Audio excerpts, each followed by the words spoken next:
soki lelo kibasa madiba ndeko nanga sur le point de vue na ngai koloba ete mbongo ya ram nde ko soutenir gratuité à Tuloko et c'est l'escroquerie. Natindelaki général Kasongo message nalobi lokola Tuloko mbaza munene makasi na prison makala kokoka te efuwa bomisela biso stade martyr po tokotia Tuloko kuna salela biso yango nde prison pona batu ya Kabila nyonso tokobomba bango wana na Ngobila na patron na ye Kabila Hippolyte na camarade na ye Tuloko Felix tozala bosengele to bengala bango bana mboka oyo parce que bato wana peuple malheureux eza bato wana to Felix monsieur Mboso lokola ekomi médiateur ya UDPS odiseka buya ko kalisusu te lokola yo Mboso te ni place wana oya kosala oyi nzenga bandali kosala papa Mboso okoka na yo te lito niveau ezoyela okoka te Mandela en Afrique du Sud bakangaka ye mais peuple na ye balembaka te puisque Mandela sana boloko mais comment bato ebele bolingi bo se décourager yango na lingi na yebisa bayi congolais mais c'est tout le monde il a pas un vrai changement na mboka ote ye wana ti Abu Dhabi koto yo bato bazelaka ye bajarelo bakontine kose bajarelo Mboso soi-disant président de l'Assemblée nationale papa c'est la toute première fois dans mboka Congo démocratique un président de l'Assemblée nationale a commis porte-parole ya président de la République état de droit c'est un état de désordre état de droit ezalaka moke te eza na état de désordre kobanda na bango moko baoyo nyonso baza na union sacré moto adroit aza kuna te baza bato ya désordre papa journaliste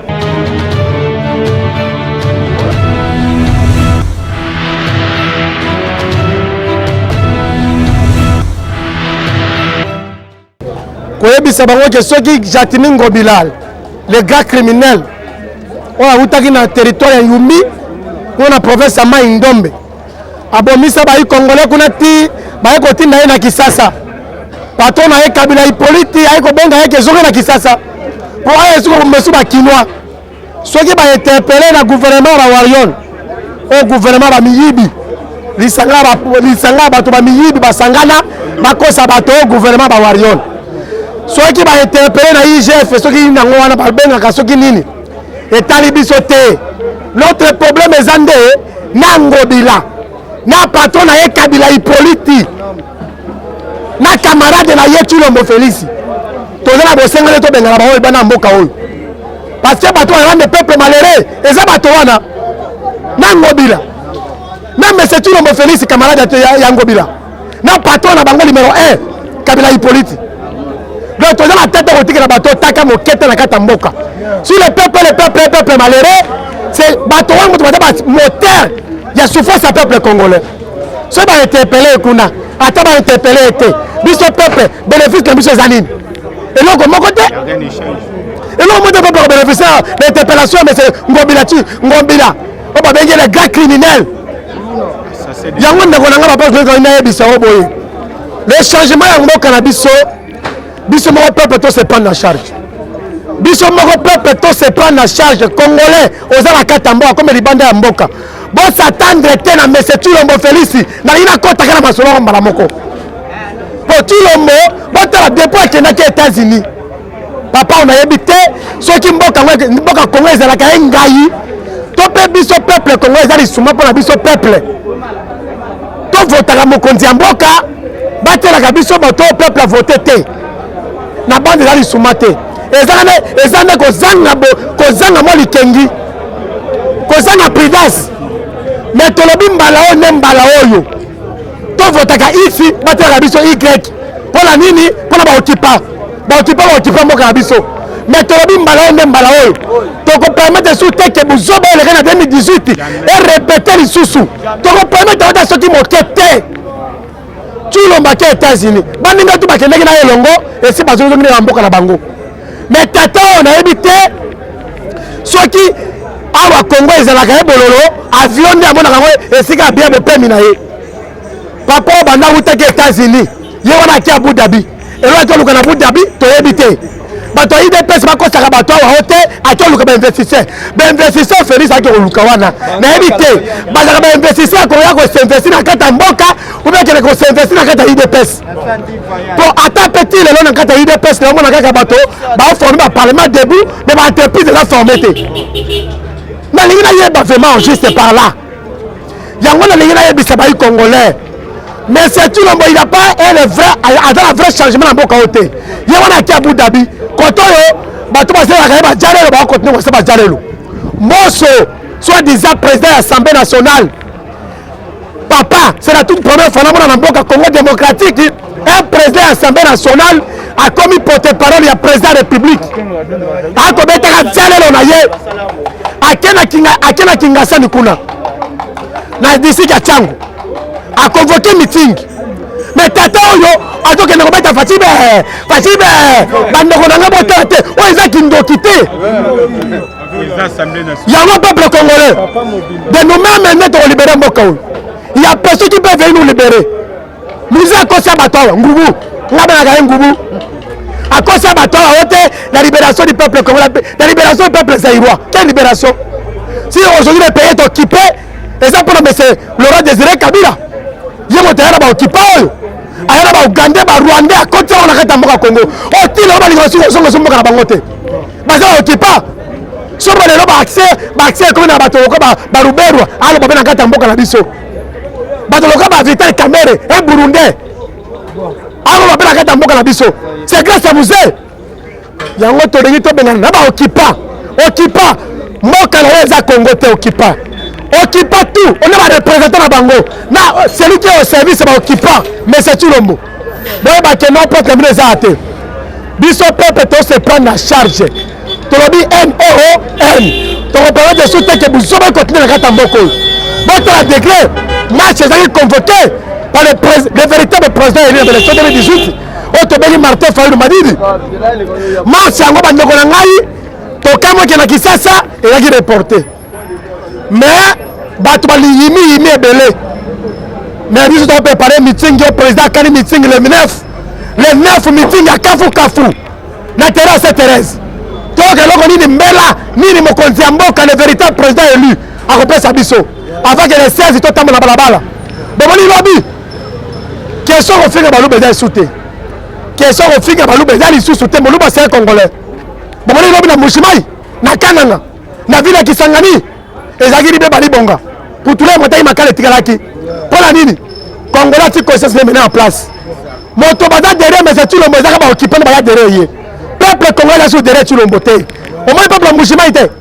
peuple akana au moins bango te ba manifester comme il faut ba arrestation c'est illégal yango to lobi que tout le monde n'a plus encore de place na 2023 na moka oyo soni ne do sala mais c'est tout le monde comment on a dit peuple nyonso mais ba révolter contre eux peuple tout na peuple ba fotaka mo ndambo no moke ba fotaka yona ba révolter contre Chilombo papa c'est trouvé que non il n'y a rien yango peuple tous à très vigilant la libération du Congo c'est nous-mêmes le peuple biso mo peuple ndoko se libérer moto libérer biso azate ni Fayulu ni Muzitu mais nous-mêmes le peuple ndoko se libérer yango la lingina ndoko contacter ngai zo numéro oyo de pro comme de loin 097 066 41 08 097 066 41 08. Contactez-nous par WhatsApp ou à appel normal. Je pense que ma contribution, ma qualité, le ça et que ça doit avancer toujours. N'habite pas aux alango. N'a pas si bien le sac, on peut soit. N'a pas si le bilimu. Presse le bilimu qui chasse ça. Et si vous allez tomber dans mon soit, maman, papa, vous allez toujours dans ma casse. État de droit, c'est un état de désordre. État de droit, c'est un état de désordre. Kobanana bango moko. Ba o nyonso bazala union sacrée muta droit za kuna te bazaba ta désordre papa journaliste et bazala interpeller na IGF pas bien na de droit ça papa ce que état de droit zali muta liboso Jeff fuba bengi c'est ça mais c'est Chilombo pour muta liboso go sakana mbongo ya mboka la biso ça mais c'est Chilombo baninga nyonso ba Jacques bakendaki na mboka ya bapaya batambol na 3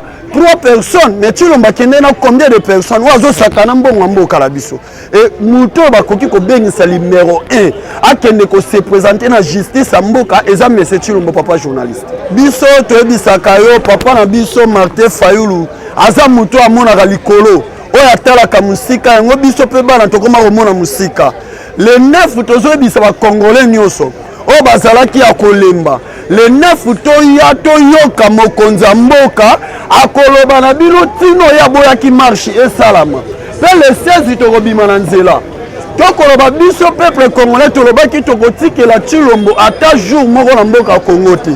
marche ezalaki mwana mboka bima na nzela tambola tomoni bandeko na biso ba croix rouge toyebi te soki bazalaki vraiment ba croix rouge normal na nzela ba croix rouge na ba motorola marche batu bakotambola eza guerre ezobudama te eza STT botelaki biso ba croix rouge mpona nini papa journaliste tokotikela Tshilombo ata taka moke na mboka te Tshilombo aza libanda ya mboka bandeko nyonso bavoyageaki na bango nyonso bazongi Tshilombo kolinga ete ntango bakosala badanger mpona président Martin Fayulu mpo aya koloba ete ye azalaki te papa atikaka ndako na ye tamolai te Tshilombo etaka azala susi ya peuple congolais yo bando bimaki na ndako na yo otikaki yango na bosoto tikino lelo ozongi te ozozela likama lelo ntango ekomi zone neutre ntango zone rouge Monsieur nani Monsieur Mosso auti kosangisa bato na kati ya ntango ezalaki zone rouge te ekoma peuple congolais balingi babima na nzela mpona kodeklare eza droit na bango ntango ekomi zone rouge tozosenga na Monsieur Ngobila ayebisa biso zone rouge eloko nini amonaki na kati ya ntango oyo lelo yakomi kobenga zone rouge polisi boboko bibiselaka ntango Fayulu akotambola mpona kobundela peuple congolais polisi oboko bibisela Fayulu lokola bolobi ntango eza zone rouge bopesa polisi wana misala mpo bakanga bato mabe baza na zone rouge ekomi kaka ntango peuple congolais balingi batambola tolobi na yo Monsieur Ngobila olinga te yo na ndeko na yo soki kamaradi na yo azalaki mwana mosala na yo nani Monsieur Tshilombo bolinga te le 16 biso peuple congolais tokobima tokobanda pe marche na biso na Tchangu pe destination na biso tokobanda na quartier 3 tina palais du peuple wana ezalaka ndako na Ngobila te ezalaka pe ndako na yo Monsieur Mboso te eza pe ndako na yo Monsieur Tshilombo te eza palais du peuple eza ndako ya peuple congolais oyo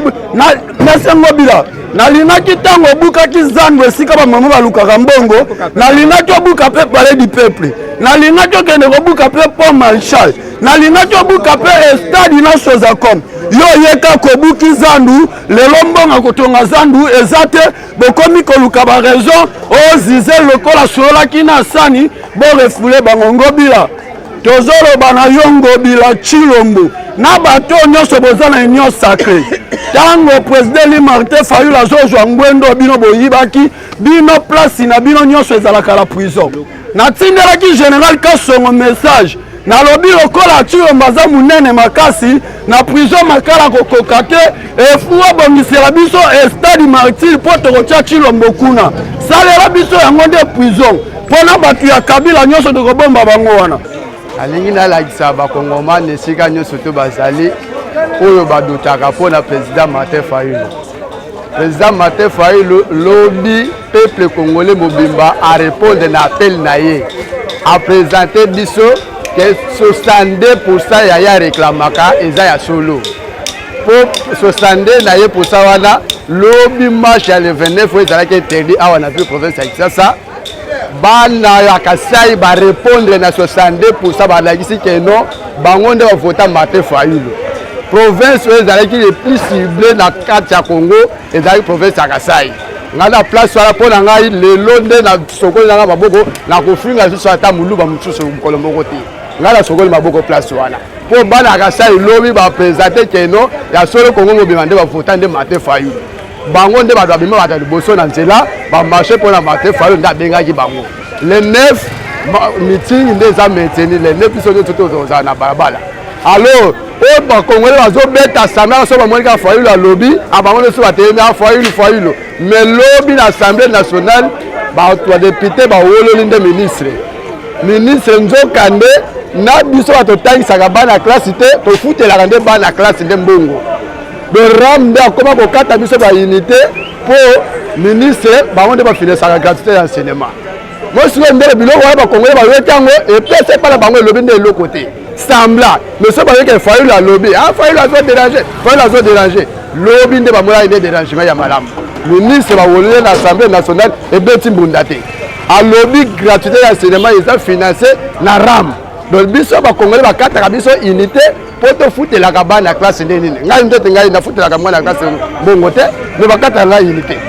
donc lobby ministre yemoko a lobby vérité que nos gratuité d'enseignement ils ont financé pour la RAM RAM nde batela biso ba kata biso unité pour ba na classe batangaka pour la vérité wana ba bomba siko lobby nde ba vérité yo surtout wana ebile lelo ki sasa e bougete ba député bango moko bazo oyo kuna na ba député UDPS ba wele ministre na bango aussi na UDPS au moins que sonne 62% ya Martin Fayulu exprimé à partir à lobby ba ville nyonso tomber ba sali marche alors bongo le 16 ko za ndenge to pexi monsieur Mbosso lokolo komi médiateur ya UDPS ogiseka buya ko kalisusu te lokolo yo Mbosso temi place wala oya ko sala oyi nzenga bandali ko sala papa Mbosso okoka na yo te lito niveau ezoyela okoka te ngai na félicitaka le président Martin Fayulu pour akutala na bato oyo bazapela ekaination ya politique ya mboka Congo Fayulu ndaza wana na uma oyo tokomi soza mayele te okoka Fayulu te niveau akomi bilo mo mola déjà lobby kisasa marche salamité mais o tribalisme ezoya o boyeboy bato ba répondre na appel ya Fayulu lobby ça inde bakasaye o hotel ma o lo baboy biso kula tozate Fayulu nda komi ndeli kolo Congolais nyonso esika zwami n'étendue ya République démocratique Congolais nyonso azwami na diaspora lutte politique ezalaka combat wana ezalaka na kati ya vision ya leader oyo bozali kosoutenir aigle di Congo bato oyo balingi peuple congolais vivre malamu te babongisaki programme ya mabe mpona président na biso Martin Fayulu madi topesa ye kombo ya aigle pamba te puisque ye amonaka mosika komona namonaki na mosika amonaki ete mpona kosauve peuple congolais particulièrement na kati ya Kinshasa il faut na suspendre marche ya Kinshasa yo moko monaki na Tchango badéployaki bakwa rouge marche pacifique bakwa rouge bakoya koluka nini seke yo moto ozali dosi na message ya mokonzi ndenge apesaki ndeko kozala dosi te zala fortifie vision ya aigle du Congo ekoaboutir ke lobby ngana yo vie échanger soki mokonzi esipandaki marche ya Kinshasa ezalaki mpo ngana yo tozala protégé yango mokonzi asipandaki yango nakokonseye bato boye Mandela na Afrique du Sud bakangaka ye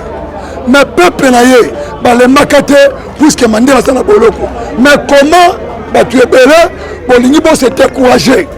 mpo kaka tosuspendre marche ya le 29 na kati ya ville ya Kinshasa omoni ke aigle azongi nsima te a lancé encore meeting populaire Nation Thérèse eza toujours na quel district toujours na district ya wapi ya Tchango c'est que bandeko bozali découragé boyebele tobunda mpo tosauve mboka na biso boye to boye te c'est que bandeko bazali dessus aigle du Congo sepane marche wana puisque aprotégeaki nga aprotégeaki yo après le 9 na meeting tozali sur la marche ya kafukafu ekozala le 16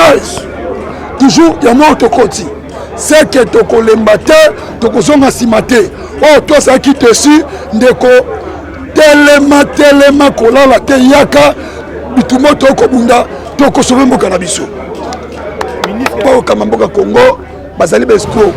ezali likita ya bakopera donc chaque coopérant azocréer système de jeu na ye mpo ayibaka nyaka ya peuple congolais alukani na koyiba libenga ya peuple tomonaki FMI kosoutenir gratuité ya Chilombo na bambongo ya basombi ebele lokola ba 800 millions de dollars américains toyoka banque mondiale kobimisa ba 1 milliard quelque mpona kosoutenir gratuité soki lelo kibasa madi bandeko nanga sera po defi na ngai koloba ete mbongo ya RAM nde kosoutenir gratuité ya Chilombo ezali skokeri ezali kimulibi olandi te moko ya badepute alobi ke o promesse les escroquerie moko ya niveau ya likolo c'est que pour de finir les années cri nyonso ya Chilombo ko bana na assemblée nationale ko bana assemblée provinciale ya Golden Boy ko bana Chilombo yemoko il faut to tchaba libanda au mona kete ni longondo le kola sali camarade ya Chilombo ayibi bongo ya Covid akena prison asali combien de mois abima qui pose ali camarade nani ya Chilombo qui basa pende nga sawana selon la soupçon bazali mo ba parenté na Chilombo ata bo sali nyoso est-ce que Chilombo kana qui basa so la kangie ko sala mascara ndenga salaki na nete longondo c'est que ngai point de finance sali peuple congolais tellement to soit Chilombo na gouvernement na ye na assemblée na ye to tchaba libanda abanjami puisque ko bandana Chilombo kele ta bastion nyoso ni yibi na yibi comme exemple muke au mona Kimboso accueilli la terrain municipal soi-disant asalisa meeting accueilli na l'église auto benga soi-disant l'église ya basali na Nzambe accueilli comme l'église de réveil chaque église $700 $600 $1000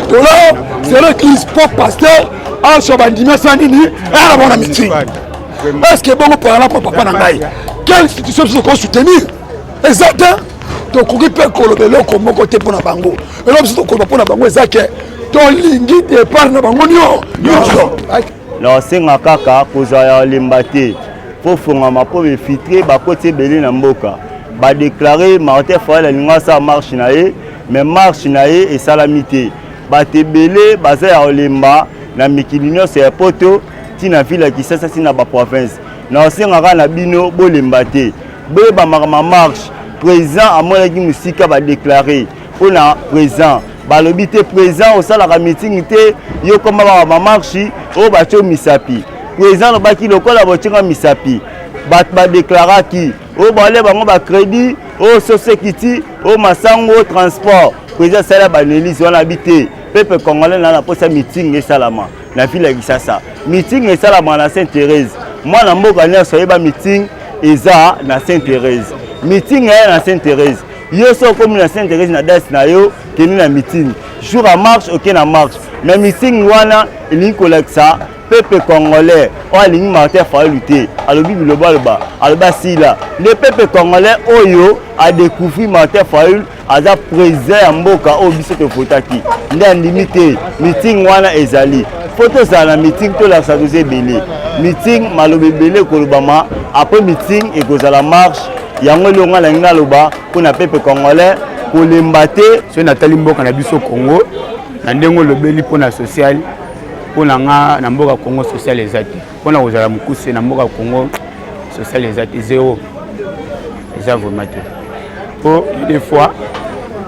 to monaki to yokaka pe to monaka na ba pays oyo eza ba pembeni ya mboka na biso ndeti ba Congo ba Brazzaville ba Angola tozaza na bango tout hein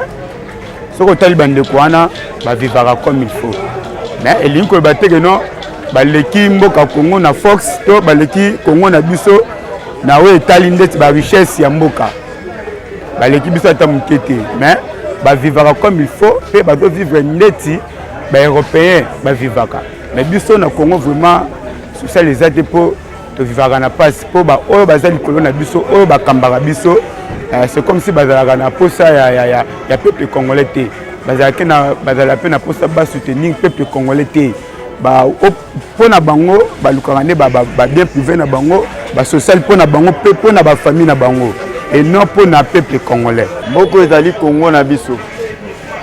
bino bat bozana ba poto botala pe moi ba makambu na biso to lobaka awa pona mboka lolenge zo kendele normalement mboka na biso eza na malamu te na ba condition nyonso na vie sociale na position mboka nde zo tambola na ba konzi na biso donc bazo kamba biso soit disant ba konzi o ba vota lolenge bazo mema mboka oyo mboka ekoko tambola bongo te lelo soko tali congolais akoma kobima na pasi koluka mbongo na pasi mais tango bango balobaki bazwi bokonzi soki bapesaka bazwaka bokonzi balobaka ke le peuple d'abord lelo le peuple yango baza wapi tala place batiki peuple na transport non souffrance na vie ya kovivre pasi tala bato bazokuta ntango bazotambola makolo banda mukaulungwe kingasa nazwa koluka transport akoma ata poma tete pozwa transport ya 500 pa koma mais toza na souffrance wana biso ne peuple tozomona yango bango bazoserituve na bapoto na bana na bango mais biso awa tozonyokwama paso peuple azomona bango bazomona yango te yango tozoloba boye bino bato bozo ba diaspora bato boza na poto bakondo bolanda biso botake peuple aza na souffrance bosalaka intervention bakonzi oyo bazosalaki dia lelo bazokende osala baoki ekumisaka bakonzi na bango bato na bango tozomona makambo malamu te na mboka oyo toza na souffrance papa lelo tala peuple aolamuka na kanda peuple akolamuka na esengo te alamuki na ntongo abandi kotambola makolo azokende owela transport okokende na pascal boye mpo koma boulevard transport 2000 francs okotelema na bokasa mpo koma zandu okoma kingasani 2000 francs tala lolenge mboka ezotambola mboka ekoki kotambola bongo te ozomona papa journaliste makambo tozoloba fo bomemaka biso yango bosukisela biso awa te